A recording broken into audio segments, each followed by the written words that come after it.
નમસ્કાર મિત્રો, આજે આપણે જોશું ઇન્વર્ટર। હવે આપણે બધાએ સાંભળેલું હશે કે ઇન્વર્ટરનો ઉપયોગ શું, ઇન્વર્ટર જોયેલું પણ હશે। આપણા ઘરમાં જ્યારે બેટરી બેકઅપ તરીકે અથવા તો નાની શોપમાં જ્યારે બેટરી રાખેલી હોય તો એની સાથે એક ઇન્વર્ટર હોય છે। ઇન્વર્ટરનું કામ શું છે કે ડીસી જે સોર્સ છે, ડીસી સપ્લાય છે, એને એસીમાં કન્વર્ટ કરે છે। આ બેઝિક કામ છે ઇન્વર્ટરનું। હવે એમાં આપણે બેટરી આ રીતની ઘણી વખત જોયેલી હશે, ગાડીમાં પણ બેટરી હોય છે, બરાબર। તો આ બેટરીમાં ડીસી સ્ટોર થયેલો હોય, ધારો કે કારની બેટરી હોય અથવા તો આપણે ઘરે સ્ટોર કરવા માટે બેટરી રાખેલી હોય, તો આ દરેક બેટરીમાં સ્ટોર છે એ ડીસી થાય છે। હવે ઇન્વર્ટરનું કામ શું છે તો કે એ ડીસી ને એસીમાં કન્વર્ટ કરે, જે ડીસી પાવર છે એને એસી પાવરમાં કન્વર્ટ કરે। આ છે ઇન્વર્ટર, એટલે એક પ્રકારનું ઇન્વર્ઝન, બરાબર। આ વર્ડ કેના ઉપરથી આવ્યો છે? ઇન્વર્ઝન ઉપરથી। તો એક પ્રકારનું ઇન્વર્ઝન કરે છે। તો હવે આપણને એક પ્રશ્ન એ થાય કે જે બેટરીની અંદર સ્ટોર થાય છે પાવર, એ ડીસી જ શું કામે, એસી પાવર શું કામે સ્ટોર નથી થતો? તો એનું રીઝન એ છે કે તમે નાની એવી બેટરી કનેક્શન જોવો તમે, કે કોઈ એક સર્કિટ આપણે સમજીએ કે આ રીતની એક સર્કિટ છે, આ ડીસી સોર્સ છે, બરાબર। હવે અહીંયા એક સ્વિચ આપેલી છે અને આ રીતની સર્કિટ છે। હવે આ કેપેસિટર છે, હવે એને તમે બેટરી પણ લઈ શકો। તો જ્યારે આને ડીસી સોર્સ આપવામાં આવશે એટલે શું થશે તો કે અહીંયાથી જે કરંટ પાસ થશે એક જ ડાયરેક્શનમાં પાસ થશે, બરાબર। આ ધારો કે પોઝિટિવ નેગેટિવ પોલારિટી છે તો આ ડાયરેક્શનમાં કરંટ પાસ થશે, એટલે કન્ટિન્યુઅસ કેપેસિટર છે ચાર્જ થશે। એક વખત ચાર્જ થઈ જશે પછી એની પોલારિટી ચેન્જ થઈ જશે અને પછી કરંટ ફ્લો થશે નહીં, બરાબર। હવે આની જગ્યાએ આપણે એસી વિચારીએ, એસી સોર્સ, તો શું થશે તો કે અલ્ટરનેટિવ કરંટ પાસ થશે। એક વખત આ રીતના એક ડાયરેક્શન, એક સાયકલ આમ એક સાયકલ આમ, એટલે આ પોઝિટિવ નેગેટિવ નેગેટિવ પોઝિટિવ, આ રીતની પોલારિટી ચેન્જ થયા કરશે અલ્ટરનેટિવ કરંટમાં। તો એને લીધે શું થશે કે આ જે કેપેસિટર છે એમાં કોઈ પણ પ્રકારનું સ્ટોરેજ નહીં થાય, કારણ કે એક વખત એમાં કરંટ એક ડાયરેક્શનમાં આવશે, પાછું બીજા સાયકલમાં આવશે। આ રીતનું 50 હર્ટ્ઝની ફ્રીક્વન્સી હોય છે, એટલે સાયકલમાં 50 વખત એમાં ઇન્વર્ઝન થાય છે, ફેરફારો થાય છે, એટલે કેપેસિટર કોઈ પણ પ્રકારની એનર્જી સ્ટોર કરી શકતું નથી, બરાબર। એટલે એમાંથી ખાલી કરંટ જ પાસ થાય છે અને એ પણ અલ્ટરનેટિવ। જ્યારે ડીસીમાં શું છે, ડાયરેક્ટ કરંટ હોય છે એક જ ડાયરેક્શનની અંદર, એટલા માટે એમાં વોલ્ટેજ છે એ સ્ટોર થાય છે। એટલા માટે બેટરીમાં જ્યારે સ્ટોરેજની વાત આવે છે તો આપણે એસીને ક્યારેય સ્ટોરેજ કરી શકીએ નહીં, કારણ કે એસીની અંદર કન્ટિન્યુઅસ કરંટનું એક ડાયરેક્શનમાં આવે છે અને બીજી ડાયરેક્શનમાં બહાર નીકળે છે, એટલે એ સેમ પ્રોસેસ કન્ટિન્યુઅસ ચાલતી રહે છે। એટલા માટે બેટરીની અંદર ક્યારેય એસી સ્ટોર થાય નહીં। આ બહુ ખૂબ જ મહત્વનો ક્વેશ્ચન છે, ઘણી વખત ઇન્ટરવ્યુમાં પણ પૂછાતો હોય છે, બરાબર, કે શા માટે આપણે એસીને સ્ટોર નથી કરી શકતા। હવે આપણે વાત કરીએ ઇન્વર્ટર કયા કયા પ્રકારના હોય છે, બરાબર। ઇન્વર્ટરની અંદર કમ્પોનન્ટ કયા કયા પ્રકારના યુઝ થાય છે। બેઝિકલી ઇન્વર્ટરની અંદર BJT, MOSFET, IGBT, MCT, SCR જેવા કમ્પોનન્ટ યુઝ થાય છે, બરાબર। એફઈટી એટલે field effect transistor, bi junction transistor, metal oxide field effect transistor, આ રીતના અલગ અલગ ડિવાઇસો યુઝ થાય છે, જેને આપણે પાવર ઇલેક્ટ્રોનિકના ડિવાઇસો અથવા તો થાઇરિસ્ટર ફેમિલીના ડિવાઇસો પણ કહી શકીએ છીએ। હવે આમાં એક ખાસિયત છે કે જો આપણે વધારે કરંટ જોતો હશે તો આપણે એસસીઆરનો યુઝ કરવો પડશે, કારણ કે એસસીઆર છે એ આપણને વધારે કરંટ રેટિંગ આપે છે, જ્યારે બાકીના જે ડિવાઇસ છે થાઇરિસ્ટર ફેમિલીમાં બીજેટી, મોસ્ફેટ, આઈજીબીટી, એમસીટી, એ દરેક આપણને ઓછું રેટિંગ કરંટનું રેટિંગ આપે છે। એટલે જ્યારે આપણે હાઈ કરંટ રેટિંગની જરૂરિયાત હોય છે ત્યારે આપણે એસસીઆર યુઝ કરીએ છીએ। આપણે આગળ પણ જોયું હતું કે એસસીઆર જે છે એને થાઇરિસ્ટર ફેમિલીમાં થાઇરિસ્ટર પણ કહેવામાં આવે છે। એસસીઆરની ઉપયોગિતા એટલી બધી વધારે છે કે એને આપણે એસસીઆર ને થાઇરિસ્ટર પણ કહીએ છીએ, થાઇરિસ્ટર તરીકે પણ ઓળખીએ છીએ। તો અહીંયા આપણને એ વસ્તુ જોવા મળે છે કે એની ઉપયોગિતા શા માટે વધારે છે ઇન્વર્ટરમાં, કારણ કે આપણને વધારે રેટિંગનું આઉટપુટ મળે છે કરંટનું, બરાબર। તો હવે આપણે એના ક્લાસિફિકેશન જોઈએ કે ઇન્વર્ટર છે તો ઇન્વર્ટર કયા કયા પ્રકારના ઇન્વર્ટરો માર્કેટમાં હોય છે। તો એની જરૂરિયાત અથવા તો એના કનેક્શનના આધારે, જરૂરિયાતના આધારે, ઇનપુટના આધારે અથવા તો આઉટપુટની રિક્વાયરમેન્ટના આધારે અલગ અલગ પ્રકારના ઇન્વર્ટરો માર્કેટમાં હોય છે। તો કયા કયા પ્રકારના ઇન્વર્ટરો આપણે માર્કેટમાં અવેલેબલ છે એના વિશે ચર્ચા કરીએ. તો પેલું આવે છે કે એનું યુઝ ઓફ એક્ટિવ ડિવાઇસ, એટલે કે કયા એક્ટિવ ડિવાઇસનો યુઝ થાય છે એના આધારે ઇન્વર્ટરનું ક્લાસિફિકેશન થઈ શકતું હોય. જેમ કે આપણે વાત કરેલી એમ કે આ મૂળભૂત ડિવાઇસોનો જે ઉપયોગ થશે તો લો કરંટ માટે, વધારે કરંટ માટે હોય તો SCR નો યુઝ કરે, એટલે એની યુઝના આધારે એને કયા કયા એક્ટિવ ડિવાઇસનો યુઝ કરે છે. ત્યાર પછી આવશે કમ્યુટેશન. કયા પ્રકારના કમ્યુટેશનનો યુઝ થાય છે, એમાં આપણને બે વાત કરેલી છે, લાઇન કમ્યુટેશન અને ફોર્સ્ડ કમ્યુટેશન. જે આપણે આગળ કમ્યુટેશનના ચેપ્ટરમાં જોયું હતું કે લાઇન કમ્યુટેશન એટલે કે AC સોર્સનો યુઝ કરી અને કમ્યુટેશન SCR નું કરતા હોય, કે જે મેઇન SCR હોય એને આપણે કમ્યુટેટ કરવાનો હોય, કમ્યુટેટ એટલે કે ઓફ કરવાનો હોય, બરાબર, તો એને લાઇન કમ્યુટેશન કહેવાય છે. હવે આપણે કોઈ સર્કિટ ડિઝાઇન કરીએ કે જે સર્કિટના આધારે આપણે SCR ને ઓફ કરીએ એટલે કે કમ્યુટેટ કરીએ તો એને ફોર્સ્ડ કમ્યુટેશન કહેવામાં આવે છે. તો આવી રીતની જો સર્કિટ યુઝ થતી હોય ઇન્વર્ટરમાં તો એનો આપણે કોન્સેપ્ટ છે એ કમ્યુટેશનના આધારિત આપણે કન્સેપ્ટ કહી શકીએ ઇન્વર્ટરમાં. ત્યાર પછી આઉટપુટના આધારે, બરાબર, કે હવે આપણે આઉટપુટ કેવું જોઈએ છે એઝ પર આઉટપુટ ફેઝ, કે સિંગલ ફેઝ આઉટપુટ જોઈએ છે કે 3 ફેઝ આઉટપુટ જોઈએ છે. જે DC સોર્સ છે, DC સોર્સમાંથી આપણે સિંગલ ફેઝ AC જોઈએ છે કે 3 ફેઝ AC જોઈએ છે, તો એના આધારે આપણે એનું ક્લાસિફિકેશન કરી શકીએ. ત્યાર પછી output wave shape. Output wave shape એટલે શું, તો કે ઘણી વખત આપણે ઇન્વર્ટરમાં જોશું તો આપણને પ્યોરલી સાઇન્યુસોઇડલ નહીં મળે. આપણને ખબર છે કે DC એટલે આ રીતના આપણે વાત કરીએ કે ડાયરેક્ટ કરંટ, અને જ્યારે AC ની વાત કરવામાં આવે તો આ રીતનું અલ્ટરનેટિંગ કરંટ. પણ ઘણી વખત આપણે જે શરૂઆતમાં એક્ઝામ્પલ જોશું એમાં આપણને સ્ક્વેર વેવ ફોર્મમાં મળશે આઉટપુટ. એટલે અહીંયા જે DC માંથી AC નું કન્વર્ઝનની વાત કરવામાં આવેલી છે તો એના વેવ શેપના આધારે પણ એનું કન્વર્ઝન થાય છે.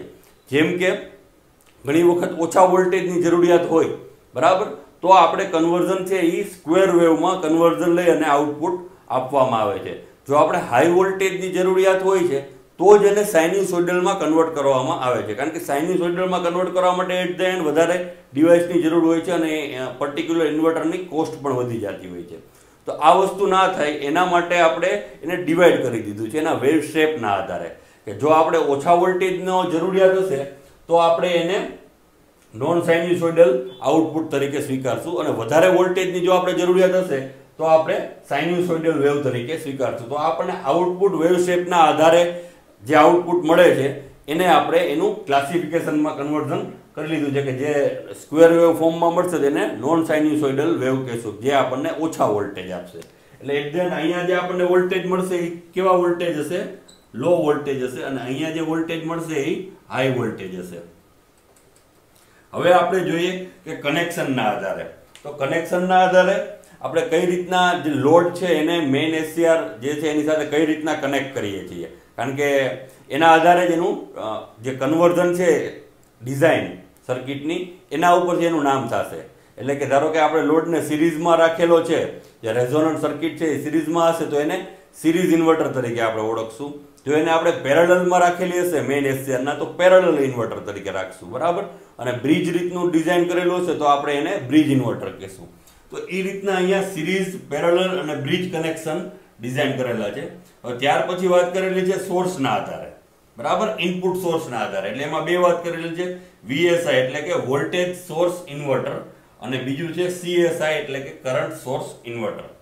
તો આ આપણે અલગ અલગ પ્રકારો જોયા હતા કે જેમાં 6 પ્રકારના ક્લાસિફિકેશન આપેલા છે.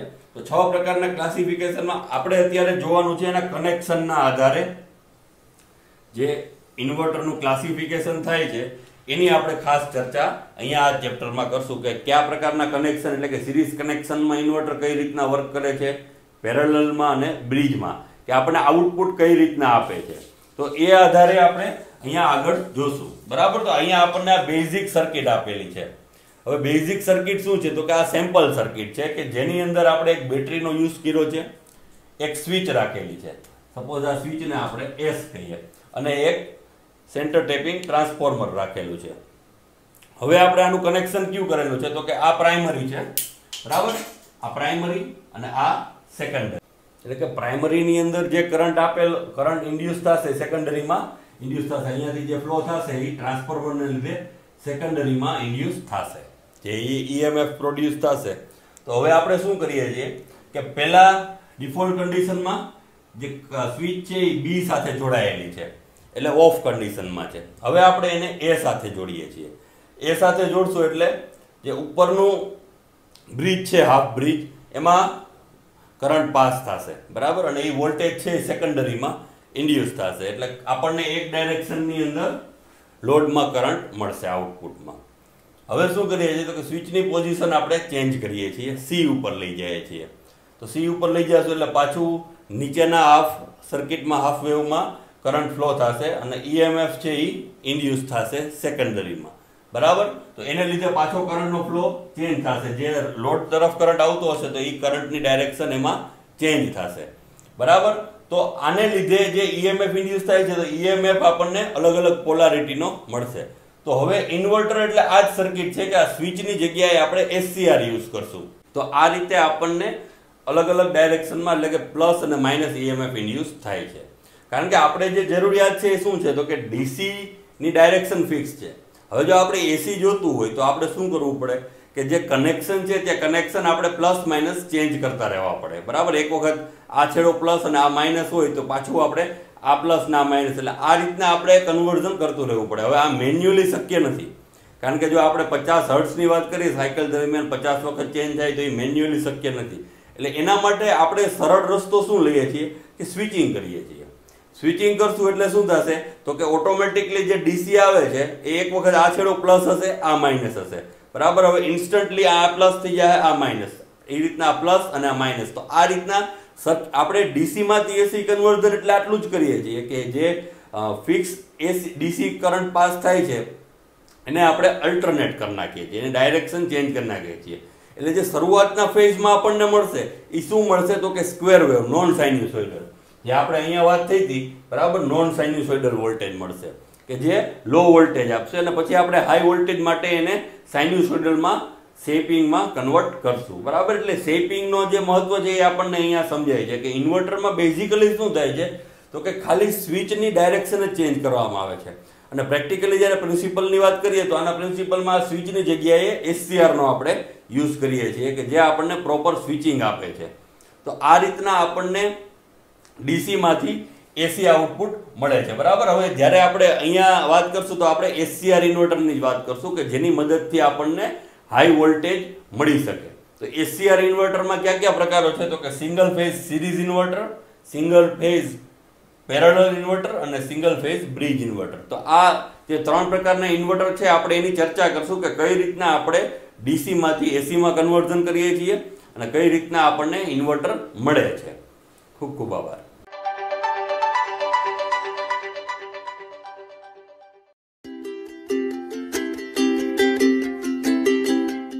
નમસ્કાર મિત્રો. તો આજે આપણે ઇન્વર્ટરમાં જોશું સિંગલ ફેઝ ઇન્વર્ટર. ઇન્વર્ટર એટલે શું મેઇનલી કે જે DC પાવર છે એનું AC માં કન્વર્ઝન કરે અથવા તો એને આપણે એમ પણ કહી શકીએ કે ઇન્વર્ઝન કરે બરાબર. એના આધારે એનું નામ ઇન્વર્ટર રાખવામાં આવે છે કે જે DC સોર્સ છે એને જરૂરિયાત મુજબ AC સોર્સમાં કન્વર્ટ કરી શકે છે. જરૂરિયાત મુજબ એટલે કે પ્યોર AC સોર્સ અલગ હોય અને ઇન્વર્ટરમાંથી જે કન્વર્ટ થયેલો હોય એ AC સોર્સ જરૂરિયાત મુજબનો હોય કે હાઈ વોલ્ટેજ આપણે જોતા હોય તો પ્યોર સાઇન્યુસોઇડલ હોય અને જો આપણે લો વોલ્ટેજ જોતા હોય તો નોન સાઇન્યુસોઇડલ આપણને મળે છે વેવફોર્મ. તો હવે આપણે જોઈએ કે કઈ કયા પ્રકારના ઇન્વર્ટરો હોય છે બરાબર. આપણે આગલા લેક્ચરમાં ક્લાસિફિકેશન જોયું હતું તો હવે એમાં કનેક્શનના આધારે જે ક્લાસિફિકેશન હતું એમાં ત્રણ પ્રકાર હતા, સિરીઝ, પેરેલલ અને બ્રિજ બરાબર. તો અહીંયા આપણે સિંગલ ફેઝમાં જોઈએ single phase series inverter, single phase parallel inverter, single phase bridge inverter. તો આજે આપણે જોશું સિંગલ ફેઝ સિરીઝ ઇન્વર્ટર. હવે સિરીઝ, પેરેલલ અને બ્રિજ એ કેના આધારે ડિસાઇડ થશે તો કે કનેક્શનના આધારે, એમાં લોડ કઈ રીતના જોડેલો છે મેઇન SCR સાથે એના આધારે ડિસાઇડ થશે. તો અહીંયા આપણે જોઈ શકીએ છીએ આ જે ડાયાગ્રામ છે એ કેનો છે સિંગલ ફેઝ સિરીઝ ઇન્વર્ટર. હવે એમાં જે મેઇન લોડ છે એ T1 સાથે જોડાયેલો છે બરાબર. અને આ છે કેપેસિટર અને L. એટલે આમ જોવા જાવ તો તમે RL અને C રેઝોનન્ટ સર્કિટ છે અને આ છે સપ્લાય EDC B1 અને B2, બેટરીના બે છેડા, થાઇરિસ્ટર T1 અને આ T2. તો હવે આપણે કરવાનું શું છે મેઇનલી કે ઇન્વર્ટરની મદદથી આપણે ડીસી સોર્સ છે એને એસીમાં કન્વર્ટ કરશું. બરાબર. તો એ કઈ રીતે થશે? કારણ કે ડીસી સોર્સમાં આપણને કન્ટિન્યુઅસ કરંટ મળે છે, જ્યારે એસીમાં આપણે ડિસકન્ટિન્યુઅસ અને બીજું તો પોઝિટિવ અને નેગેટિવ હાફ સાયકલમાં વેરિએશન આવવું જોઈએ. જે વોલ્ટેજ છે વોલ્ટેજની વેલ્યુમાં વેરિએશન આવવું જોઈએ નેગેટિવથી પોઝિટિવ સુધી. તો એ કઈ રીતના થાય છે? તો એના માટે આપણને અહીંયા સર્કિટ દર્શાવેલી છે. અહીંયા T1 ને જ્યારે આપણે ટ્રિગર કરશું, ગેટ સિગ્નલ આપશું, એટલે શું થશે? તો કે કરંટ છે એ EDC માંથી થઈ T1 માંથી થઈ કેપેસિટર, ઇન્ડક્ટર અને RL થ્રુ કરંટ પાસ થશે. બરાબર. એટલે કે આ ગેટ સિગ્નલથી કરંટમાં એક્સપોનેન્શિયલી વધારો થશે. એક્સપોનેન્શિયલી વધારો ઇન્ડક્ટરના લીધે આપણને આ વધારો જોવા મળે છે. હવે એ દરમિયાન આઉટપુટ વોલ્ટેજ જે છે E0, બરાબર, અથવા તો અહીંયા EC પણ કહી શકો કેપેસિટરના. તો એ વોલ્ટેજ આપણને જ્યારે એની ઇનિશિયલ વેલ્યુ કેપેસિટરની હશે એ શું હશે? તો કે EC નેગેટિવલી ચાર્જ. એ આપણે કન્ટિન્યુઅસલી અહીંયા આપણને સમજાશે કે કઈ રીતના થાય છે. આ પોઈન્ટને ધારો કે આપણે એક પોઈન્ટ ગણીએ T1 પોઈન્ટ, બરાબર. તો અહીંયાથી શું થશે? તો કે જેમ જેમ કરંટની વેલ્યુ વધશે એમ કેપેસિટર ચાર્જ થશે અને ચાર્જિંગ કેપેસિટરના લીધે વધારે ને વધારે કરંટ ફ્લો થશે. હવે એક કન્ડિશન એવી આવશે કે કેપેસિટર છે એ EDC વોલ્ટેજથી ચાર્જ થઈ જશે. એ પોઈન્ટ અહીંયા છે, બરાબર. અહીંયા કેપેસિટર છે એ EDC વોલ્ટેજથી ચાર્જ થઈ ગયા છે. એટલે હવે શું થશે કે જેવું આ EDC વોલ્ટેજથી ચાર્જ થઈ ગયું છે એટલે એવો એનો કરંટ જે છે એ મેક્સિમમ કરંટ થઈ ગયો હશે. કે અહીંયાથી જે આપણને આઉટપુટ કરંટ મળે છે લોડ કરંટ, આ લોડ કરંટ છે એ મેક્સિમમ થઈ ગયો હશે. હવે શું થશે? તો કે હવે લોડ કરંટ ધીમે ધીમે ઘટવા માંડશે, કારણ કે કેપેસિટર છે એ ફૂલ્લી ચાર્જ થઈ ગયું છે. અને એ દરમિયાન જ્યારે કરંટ ઘટતો હોય છે તો એ દરમિયાન કેપેસિટર છે એ EDC પ્લસ EC જેટલું ચાર્જ થશે. જે EC છે એ એનો ઇનિશિયલ પોટેન્શિયલ છે. એટલે આ પોઈન્ટે કેપેસિટર છે એ EDC પ્લસ EC જેટલું ચાર્જ થશે અને જે કરંટ છે કરંટ એનો ઘટે છે શું કામે? તો કે કેપેસિટર છે એ ફૂલ્લી ચાર્જ થઈ ગયું છે, બરાબર. એટલે હવે એમાંથી કરંટ છે એ એકદમ ઓછો અને 0 તરફ આવી જશે, કે રિવર્સ બાયસ એટલે કે પોલારિટી એની ચેન્જ થઈ જશે. કે આ પ્લેટ પોઝિટિવ અને આ પ્લેટ નેગેટિવ. જ્યારે આપણે ઓન કર્યું ત્યારે આ પ્લેટ પોઝિટિવ હતી એની અને આ પ્લેટ નેગેટિવ હતી આ કન્ડિશનમાં, બરાબર. એટલે અહીંયા આપણે આવી રીતના કહી શકીએ કે અહીંયા કેપેસિટરની કન્ડિશન શું હતી? તો કે આ પ્લેટ નેગેટિવ અને જમણી બાજુની પ્લેટ પોઝિટિવ. જ્યારે અહીંયા આવી જાય છે ત્યારે કેપેસિટરની કન્ડિશન શું થાય છે? તો કે લેફ્ટ સાઈડની પ્લેટ પોઝિટિવ અને આ રાઈટ સાઈડ નેગેટિવ. એટલે કે એની પોલારિટી ચેન્જ થઈ જાય છે. અને આ કન્ડિશન છે એ એક્ઝેક્ટ EDC થાય છે અને ત્યાંથી પોલારિટી ચેન્જ થવાનું કામ થાય છે. એટલે કરંટ છે એ ધીમે ધીમે ઘટે છે. અને એક કન્ડિશન એવી આવે છે કે કરંટ 0 થઈ જાય છે અને એ પરિસ્થિતિ આપણને વોલ્ટેજ જે છે એ મેક્સિમમ મળે છે. હવે અહીંયાથી આ પોઈન્ટથી આ પોઈન્ટ સુધી, એટલે કે આપણે આને T1 કીધું, આને T2 અને આને T3 કહીએ, તો T2 થી T3 સુધીનો જે ગાળો છે એ ગાળો શું છે કે અહીંયા SCR છે એ ઓફ થઈ જશે. જ્યારે આનો કરંટ અહીંયાથી ઘટવાનું ચાલુ થાય છે, આ મેક્સિમમ થઈ ગયું છે, બરાબર. અહીંયા કરંટ મેક્સિમમ થઈ ગયો છે. હવે કરંટ ધીમે ધીમે ઘટે છે. એટલે જ્યારે કરંટ, આ કરંટ કયો છે? તો કે લોડ કરંટ અહીંયાથી જે પાસ થાય છે. હવે આ કરંટની વેલ્યુ છે એ હોલ્ડિંગ વેલ્યુ કરતાં ઓછી થઈ જશે. SCR કરંટમાં હોલ્ડિંગ કરતાં કરંટની વેલ્યુ ઓછી થઈ જાય એટલે SCR ઓફ થઈ જાય. તો અહીંયા કંઈક એવું જ થાય છે કે આ કરંટની વેલ્યુ ઘટતા ઘટતા અહીંયા પહોંચશે ક્યાંક, એટલે SCR છે એ ઓફ થઈ જશે, બરાબર. કે હોલ્ડિંગ કરંટ છે એ એકદમ 0 થઈ જાય છે. એટલે આ SCR છે એ કમ્યુટેડ થશે. કમ્યુટેશન એટલે કે અહીંયા આપણે જે સર્કિટ યુઝ કરીએ છીએ એ ક્યાંક ને ક્યાંક કમ્યુટેશન સર્કિટ છે. આ શું છે? તો કે આને સેલ્ફ કમ્યુટેશન કહેવાય છે, અથવા તો એને કરંટ કમ્યુટેશન પણ કહી શકાય, કે જ્યાં કરંટની વેલ્યુ છે ઓછી કરી અને આપણે SCRને કમ્યુટેટ કરીએ છીએ. એટલે આ SCR T1 છે એ કમ્યુટેટ થાય છે. એટલે અહીંયા આપણને આ T ઓફ લખેલું છે અને એ દરમિયાન T2 પહેલેથી ઓફ જ હતો. એટલે T1 અને T2 બંને SCR આ સમય દરમિયાન ઓફ છે અને ત્યારે આપણને જે વોલ્ટેજ મળે છે મેક્સિમમ વોલ્ટેજ મળે છે. હવે શું કરીએ છીએ આપણે? તો કે આ T3 પોઈન્ટ છે અહીંયા આપણે IG2 સિગ્નલ એટલે કે SCR2 ને ઓન કરીએ છીએ. SCR2 ને આપણે ટ્રિગર કરશું એ દરમિયાન T1 છે એ ઓફ છે, T2 ને ટ્રિગર કરશું એટલે આ સર્કિટ અહીંયા આ રીતના ઓપન છે. એટલે હવે શું થશે તો કે કેપેસિટર જે પોલારિટીથી ચાર્જ થયું છે EDC પ્લસ EC, તો હવે એ ડિસ્ચાર્જ થશે. એટલે ડિસ્ચાર્જમાં શું થશે તો કે આ ડાયરેક્શનમાં કરંટ છે એ ડિસ્ચાર્જ થશે, કેપેસિટર ડિસ્ચાર્જ થશે. એટલે ડિસ્ચાર્જમાં એનો કરંટનો પાથ છે એ ઓપોઝિટ થઈ ગયો, જે પહેલાં હતું બરાબર એનાથી હવે ઓપોઝિટ થઈ ગયું છે. તો આપણને કરંટ છે એ નેગેટિવ ડાયરેક્શનમાં મળશે. જો અહીંયાથી અહીંયા સુધી કાંઈ પ્રોસેસ નથી થતી કારણ કે SCR ઓફ છે. હવે જ્યારે આપણે ટ્રિગર કરીએ છીએ તો ત્યારે કરંટની ડાયરેક્શન ચેન્જ થાય છે, એટલે કરંટ નેગેટિવ પોઈન્ટે પહોંચે છે. અને અહીંયા આપણને જોવા મળશે સેમ વસ્તુ, નેગેટિવ આપણને જે નેગેટિવ મેક્સિમમ છે એ ક્યારે મળશે તો કે EDC જેટલું ડિસ્ચાર્જ થશે પછી, અને ત્યાર પછી કમ્પ્લીટલી ઝીરો થઈ જશે અને નેગેટિવ વોલ્ટેજ માઇનસ EC જે એના ઇનિશિયલ વોલ્ટેજ હતા ત્યાં સુધી કેપેસિટર એટલે કે એની પોલારિટી જે છે એ ચેન્જ થઈ જશે અને પાછી આ રીતની પોલારિટી થઈ જશે. ડાબી બાજુની પ્લેટ નેગેટિવ અને જમણી બાજુની પ્લેટ પોઝિટિવ. તો આ રીતની એની પોલારિટી પાછી ઓપોઝિટ થઈ જશે અને ફરી પાછું આપણે ગેટ સિગ્નલ ટ્રિગર કરશું T1 ને એટલે આપણને આ કન્ડિશન જોવા મળશે. તો હવે આ થયું મેઇનલી સિરીઝ ઇન્વર્ટર કે જેમાં આપણને વોલ્ટેજ વેવફોર્મ છે એ ઓલમોસ્ટ સાઇન વેવ મળે છે બરાબર. એટલે કે આને આપણે હાઈ વોલ્ટેજવાળા પોર્શનમાં કે હાઈ વોલ્ટેજવાળી રિક્વાયરમેન્ટમાં આનો યુઝ કરી શકીએ. Generally single phase series inverter છે એ ખૂબ જ ઉપયોગી છે. જે અલ્ટ્રાસોનિક વેવ જનરેટર અથવા તો સોનાર ટ્રાન્સમિશન હોય, સોનાર ટ્રાન્સમિશન એટલે કે સબમરીન ઉપરની ધારો કે દરિયાઈ વિસ્તારમાં જ્યારે નેવીમાં આનો ખૂબ જ ઉપયોગ થાય છે સબમરીનને ડિટેક્ટ કરવા અથવા તો કોઈ એવું ડિટેક્ટ કરવા. જ્યારે સોનારની એરિયાની વાત કરવામાં આવે તો એ સોનાર જે છે એ પર્ટિક્યુલરલી સબમરીન ડિટેક્ટ કરવામાં પણ ઉપયોગી થાય છે. અલ્ટ્રાસોનિક જનરેટર કે ઘણી વખત કોઈ કમ્પોનન્ટ છે તેનું વેલ્ડિંગ કરવાનું છે તો એ સાઉન્ડ વેવ જનરેટ કરી અને સ્પેશિયલ કન્ડિશનમાં અલ્ટ્રાસોનિક જનરેટરનો ઉપયોગ કરવામાં આવે છે. અને હીટિંગ પ્રોડક્શન માટે પણ આનો ઉપયોગ થાય છે બરાબર. ફ્લોરોસન્ટ લાઇટમાં પણ આનો ઉપયોગ થાય છે, ઇન્ડક્શન હીટિંગમાં યુઝ થાય છે ફ્લોરોસન્ટ લાઇટમાં. એટલે કે આજે આના ઉપયોગો આપણે બતાવ્યા છે અલ્ટ્રાસોનિક જનરેટર, હીટર, સોનાર ટ્રાન્સમિશન, ફ્લોરોસન્ટ લાઇટ. તો આ દરેક એના ઉપયોગો છે એમાં એક વસ્તુ કોમન છે અને એ છે કે કન્ટિન્યુઅસ વોલ્ટેજ બરાબર, ફિક્સ વોલ્ટેજ, કે આમાં કોઈ વોલ્ટેજનું વેરિએશન થતું નથી. એટલે કે જ્યાં ફિક્સ વોલ્ટેજની જરૂરિયાત હોય છે એવી જગ્યાએ હંમેશા સિંગલ ફેઝ સિરીઝ ઇન્વર્ટરનો યુઝ થાય છે. એટલે કે અહીંયા વોલ્ટેજનું વેરિએશન આવતું નથી.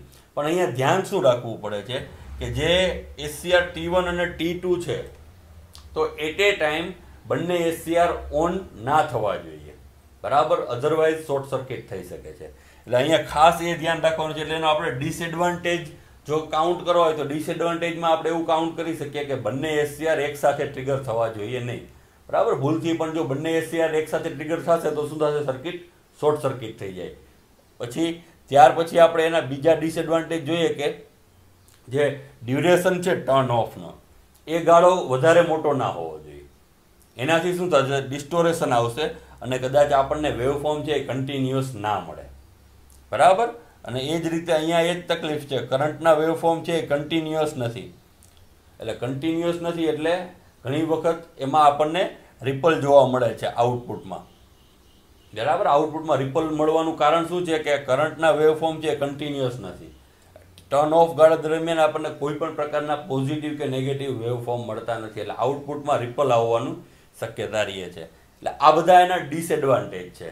અને આઉટપુટ ફ્રીક્વન્સી છે એ RLC ઉપર ડિપેન્ડ કરે છે. જે આઉટપુટમાં વેવફોર્મની ફ્રીક્વન્સી છે એ રેઝોનન્ટ સર્કિટના કમ્પોનન્ટ ઉપર ડિપેન્ડ કરે છે. એટલે ઘણી વખત આમાં ફ્રીક્વન્સી જો ઓછી ફ્રીક્વન્સી આપણને જોતી હોય તો એના માટે આપણે L અને C ની કિંમત વધારે રાખવી પડે છે.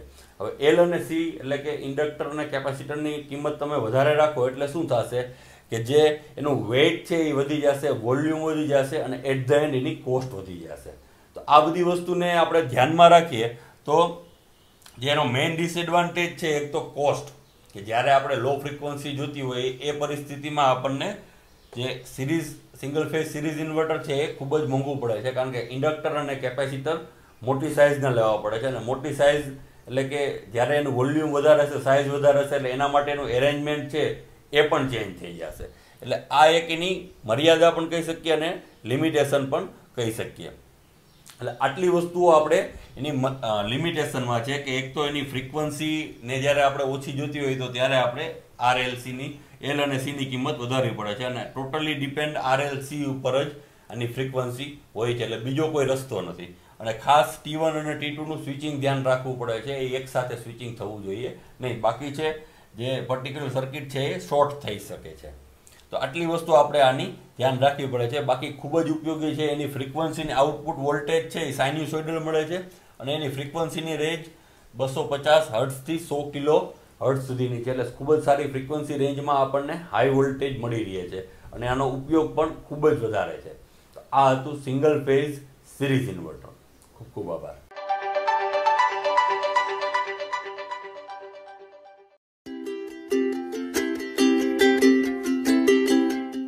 નમસ્કાર મિત્રો, આપણે ઇન્વર્ટરમાં આજે જોશું સિંગલ ફેઝ પેરેલલ ઇન્વર્ટર. ઇન્વર્ટરના આપણે 3 પ્રકારો મૂળ જોયા હતા, જે કનેક્શનના આધારે હતા, કે single phase series inverter, single phase parallel inverter અને સિંગલ ફેઝ બ્રિજ ઇન્વર્ટર.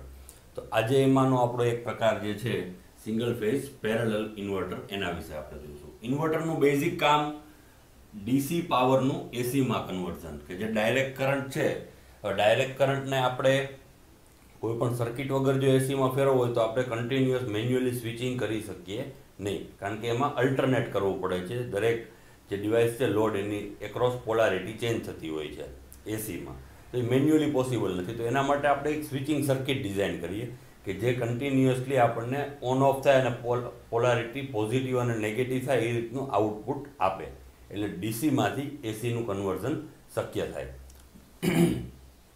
તો અહીંયા સિંગલ ફેઝ પેરેલલ ઇન્વર્ટરની અંદર આપણે શું કરેલું છે કે જે લોડ છે, અહીંયા લોડ કેવો છે, રેઝિસ્ટિવ.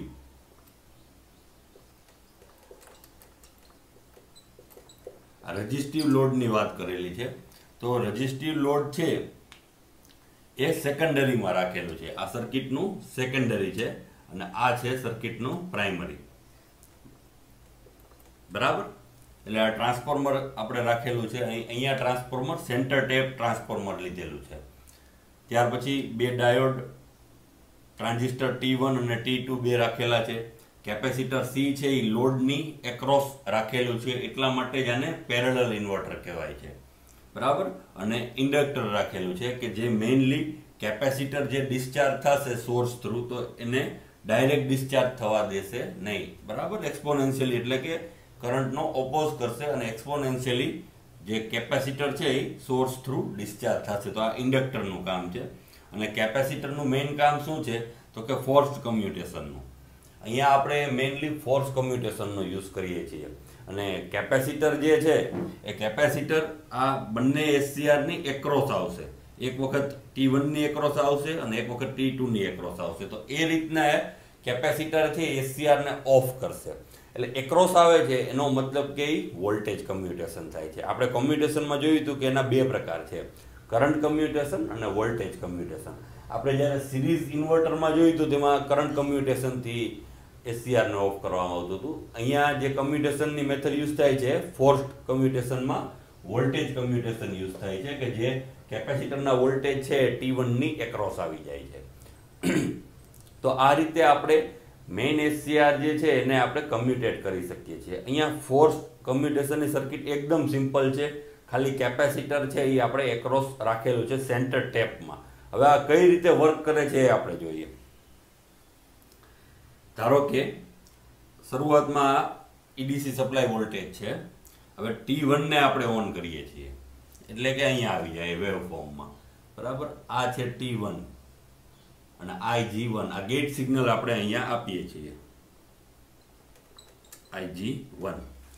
એટલે શું થશે કે કરંટ જે છે એ EDC માંથી થઈ આ B ઇન્ડક્ટર F A, જો અહીંયા આની ઉપરથી જાય છે એટલે આ ક્રોસ નથી થતું. એટલે આ સર્કિટને થોડીક તમે સમજો, સેન્ટર ટેપિંગ છે પણ આ ક્રોસ થતું નથી. એટલે લૂપ અહીંયાથી કમ્પ્લીટ થઈ શકે કે અહીં EDC L F, mid point F છે ટ્રાન્સફોર્મરનો, A T1 અને B2. આ રીતના B1 થી B2 નો આપણને કરંટનો ફ્લો મળે છે.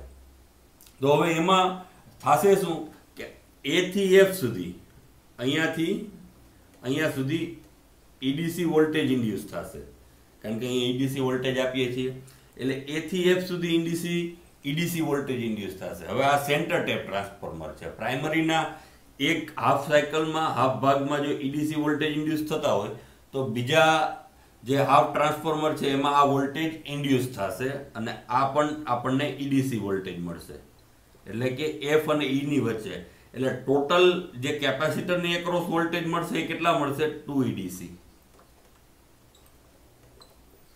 કારણ કે અહીંયા ઈડીસી વોલ્ટેજ ઇન્ડ્યુસ થયા છે પ્રાઇમરીના હાફ ભાગમાં, તો બીજામાં એ ઇન્ડ્યુસ થશે એટલે ટોટલ વોલ્ટેજ છે એ 2 ઈડીસી મળશે આપણને.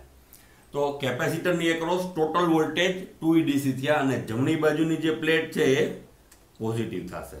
બરાબર, એટલે આ પરિસ્થિતિએ અહીંયા જો આપણને જોવા મળે છે કે કેપેસિટર છે એ આને ઓન કરતા આ કન્ટિન્યુઅસ પરિસ્થિતિ છે કે અહીંયા આપણે આવશે એટલે ખ્યાલ આવશે કે -2 ઈડીસી કઈ રીતે થાય છે. અહીંયાથી -2 ઈડીસી થી વોલ્ટેજ વધે છે કેપેસિટરના અને +2 ઈડીસી સુધી વધે છે એક્સપોનેન્શિયલી. તો એ આપણને અહીંયા જોવા મળે છે કે 2 ઈડીસી કઈ રીતે વધે છે. ત્યાર પછી આપણે જોઈએ કે કરંટ, જે આ IT1 કરંટ છે કેનો છે?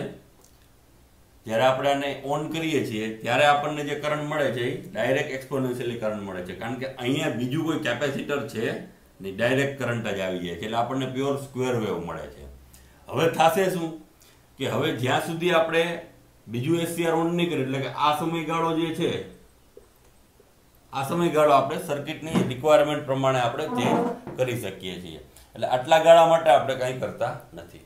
હવે આપણે શું કરીએ છીએ તો કે IG2 એટલે કે T2 જે ટ્રાન્ઝિસ્ટર છે એને આપણે IG2 કરંટ આપીએ છીએ, એટલે કે અહીંયા ગેટ સિગ્નલ આપીએ છીએ આને T2 ને. જો આ તો ઓન જ છે, આ ઓન છે, એ દરમિયાન આપણે T2 ને ગેટ સિગ્નલ આપીએ છીએ એટલે થશે શું? આની પ્લેટ પોઝિટિવ છે, ફૂલી ચાર્જ થઈ ગયું છે +2 ઈડીસી એ. જેવું આપણે આને ઓન કરશું એટલે કે આ પ્લેટ આ નેગેટિવ છે, આ પોઝિટિવ છે, આ પોલારિટીથી ચાર્જ થયું છે. હવે આ ઓન થશે એટલે અહીંથી આ પાથ સ્વિચ ઓન થઈ જશે એટલે થશે શું? આ માઇનસ ટર્મિનલ છે એ આ એનોડની એક્રોસ આવી જશે અને આ પ્લસ ટર્મિનલ છે એ કેથોડની એક્રોસ આવી જશે. એટલે કેપેસિટરના વોલ્ટેજ છે એ SCR ને રિવર્સ બાયસ કરી દેશે, કારણ કે એનોડ છે એ નેગેટિવ થઈ જશે અને કેથોડ છે એ પોઝિટિવ થઈ જશે. તો આ પરિસ્થિતિમાં SCR છે એ રિવર્સ બાયસ થશે અને ઓફ થઈ જશે. તો આ રીતે T1 નું કમ્યુટેશન થશે ખાલી T2 ને ટ્રિગર કરવાથી. બરાબર, અને થશે શું કે જેવું આ ટ્રિગર થશે એવી આની પોલારિટી છે એ કેપેસિટર છે એ આ પાથથી ડિસ્ચાર્જ થશે અને એની પોલારિટી છે એ એટલે કે ઓપોઝિટ પોલારિટીથી પાછું ચાર્જ થઈ જશે -2 ઈડીસી. એટલે હવે આ પ્લેટ છે એ પોઝિટિવ થઈ ગઈ છે, આ પ્લેટ છે એ નેગેટિવ થઈ ગઈ છે. જો અહીંયા આ પરિસ્થિતિ આપણે આવી ગયા છે. બરાબર, હવે શું થશે તો કે હવે જ્યાં સુધી પાછું ટ્રિગર નહીં કરવામાં આવે T1 ને ત્યાં સુધી એને જ પરિસ્થિતિ આપણને વોલ્ટેજ મળશે. બરાબર, અને પછી પાછું જ્યારે T1 ને ટ્રિગર કરશું એટલે પાછું આપણને આ જ ફોર્મની અંદર આઉટપુટ મળશે કે જ્યારે આ ઇન્ડ્યુસ થશે આ વોલ્ટેજ ઘટશે, 0 થશે અને પછી પાછા +2 ઈડીસી થશે. તો આ થયું પેરેલલ ઇન્વર્ટરનું ફંક્શન. હવે અહીંયા ધ્યાનમાં શું રાખવાનું છે કે આ જે આપણને આઉટપુટ મળે છે એ સ્ક્વેર વેવ ટાઈપ મળે છે. બરાબર, હવે આ સ્ક્વેર વેવને આપણે જો સાઇન્યુસોઇડલમાં કન્વર્ટ કરવા હોય હાઈ વોલ્ટેજ માટે તો આપણે આઉટપુટમાં સર્કિટનું એરેન્જમેન્ટ કરવું પડે છે અથવા તો એને ફિલ્ટરેશન કરવું પડે છે આઉટપુટને, એટલે આપણને જોતા સાઇન વેવ મળી જાય છે. અને બીજી વાત કે અહીંયા આ રેઝિસ્ટિવ લોડ છે. હવે આ રેઝિસ્ટિવ લોડની જગ્યાએ જો આપણે ઇન્ડક્ટિવ લોડ લીધો હોય, ઇન્ડક્ટિવ લોડ એટલે કે અહીંયા આપણે આ રીતના ઇન્ડક્ટરનો યુઝ કરીએ, બરાબર, તો આપણે બીજા ડાયોડ અહીંયા ફ્રી વ્હીલિંગ ડાયોડ રાખવા પડે છે આ રીતના. બરાબર, એ ડાયોડ શું કરશે તો કે જે કરંટ વધારાનો કરંટ છે એને લિમિટ કરશે, ઇન્ડક્ટરમાં જે કરંટ ઇન્ડ્યુસ થશે એને લિમિટ કરશે. એટલે ઇન્ડક્ટિવ લોડમાં ખાસ આપણે કરંટને લિમિટ કરવા માટે વધારાના 2 ડાયોડને જે મેઇન SCR છે એની ઓપોઝિટ ડાયરેક્શનમાં ગોઠવવા પડે છે. એક T1 ની એક્રોસમાં T1 ની એક્રોસમાં D1 ગોઠવાશે અને T2 ની એક્રોસમાં D2 ડાયોડ ગોઠવાશે, જેથી આપણને ઇન્ડક્ટિવ લોડમાં જે વધારાનો કરંટ મળે છે એને આપણે કંટ્રોલ કરી શકીએ. બરાબર. એટલે નોન સાઇન્યુસોઇડલ આઉટપુટ જો આપણે જોતું હોય તો આપણે પેરેલલ ઇન્વર્ટરનો ખાસ ઉપયોગ કરી શકીએ છીએ. બરાબર. અને આમાં એક વસ્તુ ફિક્સ છે કે ફિક્સ વોલ્ટેજ માટે જ પેરેલલ ઇન્વર્ટરનો ઉપયોગ થાય છે. બરાબર. વેરિયેબલ વોલ્ટેજ માટે નહીં, ફિક્સ્ડ વોલ્ટેજ માટે. એટલે એની મર્યાદા પણ કહી શકીએ કે ફિક્સ વોલ્ટેજ માટે જ યુઝ થાય છે. એનું કારણ છે, ફિક્સ વોલ્ટેજ માટે શું કામ તો કે આ એલ અને સી ની જે કિંમતો છે એ એલ અને સી ની કિંમતો ફિક્સ છે. એટલે જો આપણે એની કિંમતો ચેન્જ કરીએ તો આપણે સર્કિટનો આઉટપુટ પણ ચેન્જ થઈ જાય છે. અને બેઝિક ફંક્શન માટે એલ અને સી ની કિંમત પહેલેથી ફિક્સ રાખવી પડે છે. એટલે જે પણ ઇન્વર્ટર ડિઝાઇન થાય છે એમાં એના વોલ્ટેજ ફિક્સ હોય છે, કારણ કે પછી એલ અને સી બદલી શકાતા નથી. જો એમ બદલવું હોય તો એનું કદ બદલી જાય છે, એટલે આખું જે સ્ટ્રક્ચર છે એ ચેન્જ થઈ જાય છે. એટલે એલ અને સી ને આપણે એમ બદલી શકતા નથી. એટલા માટે આપણને જે ઇનિશિયલ સર્કિટ મળે છે એલ અને સી ની ફિક્સ કિંમત માટે, તો એ આપણને આઉટપુટ ફિક્સ આપે છે. તો આ એક એની મર્યાદા છે. બરાબર. ત્યાર પછી આપણે એના ફાયદા જોઈએ તો એડવાન્ટેજમાં કે જે ફોર્સ કમ્યુટેશન આપણે શરૂઆતમાં વાત કરેલી કે T1 અને T2 ને ઓફ કરવા માટે કેપેસિટર એની પેરેલલમાં રાખીએ છીએ. તો એકદમ સિમ્પલ સર્કિટ છે. તો આ એક એનો બેનિફિટ છે. બરાબર. ત્યાર પછી જે બીજી વાત કરવામાં આવે છે એ સાઇન વેવનું ફિલ્ટર, કે આઉટપુટમાં આપણે પ્યોર સાઇન વેવ જોતા હોય, શરૂઆતમાં આપણે non sinusoidal square wave type મળે છે, પરંતુ જો આપણે પ્યોર સાઇન વેવ જોતા હોય એસીના, તો આપણને એટલે કે હાઈ વોલ્ટેજ માટે તો આપણને સરળતાથી મળી રહે છે. ફિલ્ટરેશન સર્કિટ આપણે ખાલી આઉટપુટમાં રાખવી પડે છે અને એ એક્સટર્નલ થઈ જાય છે ઇન્વર્ટરને ડિસ્ટર્બ કર્યા વગર. બરાબર. તો આ એક એનો ફાયદો છે. બીજું કે આના ડિસએડવાન્ટેજ એ છે કે આપણે વાત કરેલી ફિક્સ્ડ વોલ્ટેજ માટે જ ઉપયોગી થાય છે. એલ અને સીની કિંમત પણ ફિક્સ હોય છે અને એની ડિઝાઇન પણ ફિક્સ થઈ જાય છે. કારણ કે એક આઉટપુટ ફિક્સ છે તો એને લીધે બધું ફિક્સ થઈ જશે. કારણ કે ઇન્ટરનલ એલ અને સી ફિક્સ છે એટલે એ આઉટપુટ ફિક્સ રહેશે. એલ અને સી ફિક્સ છે એટલે એની જે ડિઝાઇન છે ઇન્વર્ટરની એ પણ ફિક્સ થઈ જશે. તો આ રીતના આપણને ફિક્સ વોલ્ટેજ માટે પેરેલલ ઇન્વર્ટરનો આપણે સિંગલ ફેઝ પેરેલલ ઇન્વર્ટરનો ઉપયોગ કરી શકીએ છીએ. અને આનો ખૂબ જ વધારે ઉપયોગ થાય છે, કારણ કે સાઇન વેવ મેળવવા ખૂબ જ સરળ અને ઇફેક્ટિવલી કોસ્ટ ઇફેક્ટિવ છે. બરાબર. તો આ હતું સિંગલ ફેઝ પેરેલલ ઇન્વર્ટર. ખૂબ ખૂબ આભાર.